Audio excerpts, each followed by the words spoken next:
Hello everyone, it's Nick and this is my channel Originic, where I talk about my interests and share my knowledge. Today I'm going to show you 3 ways to play Hogwarts Legacy on the Steam Deck.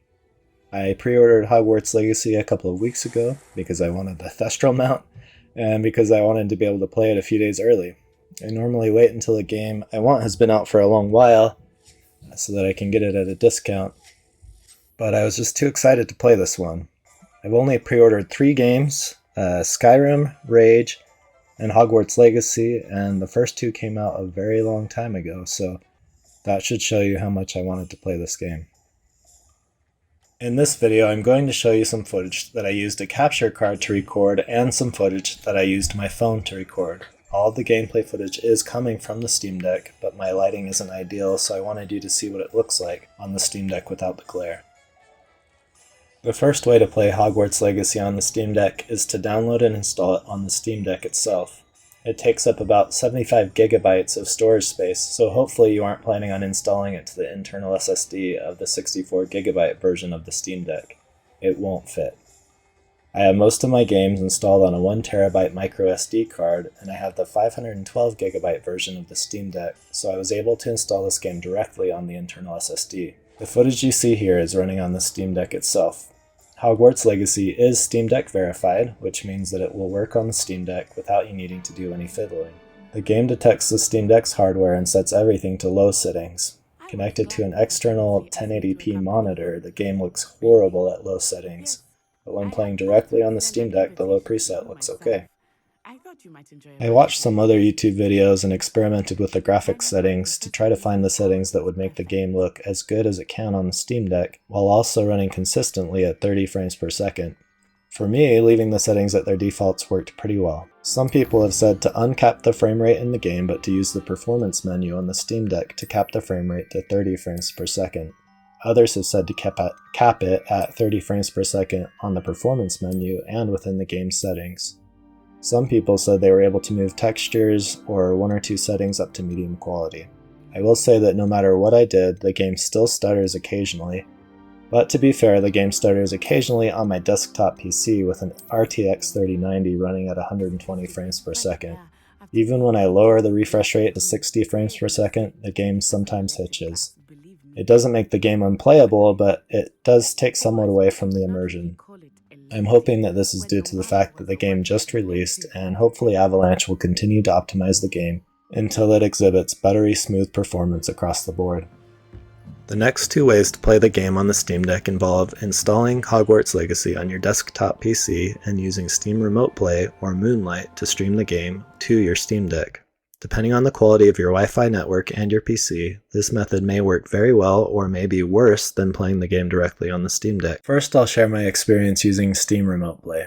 When I was using a capture card to capture gameplay on one PC while streaming the game from another PC, Steam Remote Play really did not work. The game on my PC would respond to inputs from the Steam Deck and you would see it working on my monitor, but on the Steam Deck it would get stuck on one particular frame for a while. When streaming without the capture card, I was able to get very good results after I tweaked the Steam Remote Play settings. To do that, open Steam, go to Settings, select Remote Play on the left, and make sure the Enable Remote Play checkbox is checked. You can experiment with the different client options including Fast, Balanced, and Beautiful, where Beautiful will look the best if your computer and network can handle it. I was using Balanced and had some problems, but after switching to Fast, streaming worked very well. I also clicked on Advanced Client Options and set the display resolution to 1920 by 1080. Those 2 settings together gave me very smooth gameplay, and the 1080p Ultra graphics looked gorgeous on the Steam Deck. I had a hard time getting the lighting for my video right here, but the performance was excellent, and the detail on the Steam Deck looked incredible. If I'm at home and I want to play Hogwarts Legacy on my Steam Deck, I would definitely use this option over running the game on the Steam Deck's hardware. Obviously, not everyone has a separate gaming PC, but if you do, this is a fantastic option. The last option we'll look at is Moonlight. Moonlight is an open source application that allows you to use your own gaming PC to stream games to other devices. In order for this to work, you need an NVIDIA GPU, and it must be a GeForce GTX 650 or higher. Before you can stream games from your PC, you'll need to install the GeForce Experience app from NVIDIA's website. I'll include the link in the description to this video. Once GeForce Experience is installed, open the app and click on the settings icon. On the left side, click on Shield, and then make sure that the game stream toggle is switched on. After that, click Add, then navigate to where Hogwarts Legacy is installed on your machine. If you install it on your main or only drive, it will be under Program Files x86/Steam/Steam Apps/Common/Hogwarts Legacy. Click on the application icon in that folder and click Open. This will be added to the list of games and apps that NVIDIA Shield can stream, but it will be named Unreal Engine. With that app selected, click on the Edit button and change the name to Hogwarts Legacy so that you know which game it is when you stream it from the deck. That's all you need to do to get things ready on your gaming PC, with one possible exception. I had my McAfee Antivirus installed, and this made it so that the Moonlight app could not find my PC when it was scanning my network for eligible devices. If you have this issue, you can uninstall your antivirus app, or you may be able to set up a firewall exception to allow Moonlight to detect your PC. This is something I would look up on Google if you go that route. Now that we have our gaming PC ready to stream, we need to set up Moonlight on the Steam Deck. To do this, you need to switch to desktop mode on your Steam Deck. There are a number of ways to do this. I usually press the Steam button, go down to Power, and then choose Switch to Desktop. Once in desktop mode, open the Discover app, search for Moonlight, and then install it. For some reason, even though it is a relatively small program, it took a while to install on my Steam Deck. Once Moonlight has finished installing, you should add it as a non-Steam game. To do this, open Steam, click on Games, then click on Add a non-Steam game to my library. You should then be able to check the box next to Moonlight in the list and click OK. This will allow you to run Moonlight from the Steam Deck's gaming mode, which is how I prefer to play my games. You can check that Moonlight was added to your Steam library by searching for it. Once that has been confirmed, switch back to gaming mode by double-clicking on the Return to Gaming Mode shortcut on the desktop.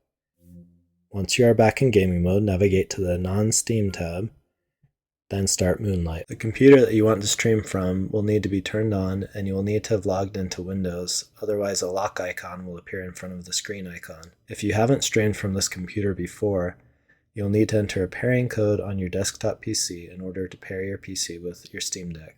After that has been entered, select the icon of the computer to which you want to stream, and then select the game you want to stream. Right now, a dialog will pop up on your desktop PC's monitor indicating that Hogwarts Legacy is attempting to launch with the optional parameter Phoenix.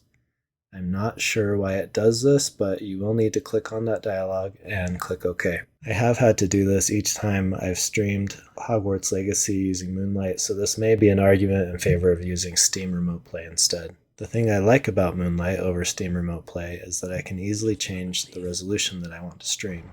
I was able to stream 4K resolution using Moonlight with zero issues for a while, but then the kids must have started streaming a show or something because it started to get choppy.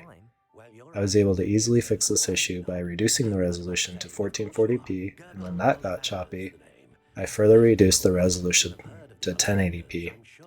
All three resolutions looked really great on the Steam Deck, so you can experiment to see what your network can handle, or you can just go straight to 1080p, which is likely to work well.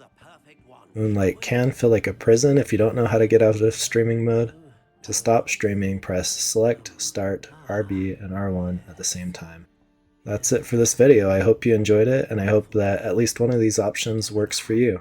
Now that I'm done making this video, it's time to play Hogwarts Legacy just for fun. Give this one a try. Well, go ahead, swish. How odd. Once more, come on, really swish it.